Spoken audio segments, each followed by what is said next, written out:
ఓ మిత్రమా, ఎలా ఉన్నావు? నీవు ఒంటరివని, ఎవరో తోడు వస్తారని ఎదురు చూస్తూ ఎంతకాలం మోసపోతావు? లేగు, పరిగెత్తు, రేపటి గెలుపు నీదే. మనకే గనుక పట్టుదల ఉంటే పంచభూతాల సాక్షిగా మనం ఎన్నో సాధించవచ్చు. ఈ భూమి మీద ఉన్న ప్రతి ఒక్కరికి వాళ్ళకంటూ ఒక రోజు వస్తుంది.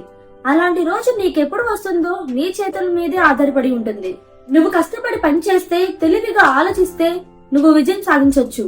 అలా ఏం చేయకుండా సోమరితనంతో, బద్ధకంతో ఉంటే చివరికి ఒక రోజు జీరోలాగా మిగిలిపోతావు. టైం అనేది చాలా విలువైనది. ఆ సమయాన్ని ఇప్పుడు వృధా చేస్తే ఇప్పుడు బానే ఉంటుంది, రేపనే రోజు వస్తుంది. ఆ రోజు నీ జీవితం శూన్యమైపోతుంది. అప్పుడు నువ్వు ఎంత కృంగిపోయినా నీ చేతుల్లో ఏమీ మిగలదు. సమయం చాలా విలువైనది. ఈ క్షణం మన చేయి దాటి వెళ్ళింది అంటే మన జీవితంలో మళ్ళీ తిరిగి తెచ్చుకోలేము. తాత్కాలికమైన సంతోషం కోసం జీవితాన్ని ఇష్టం వచ్చినట్లు జీవిస్తే ఈ రోజు నువ్వు అందరికంటే చాలా సంతోషంగా ఉండొచ్చు.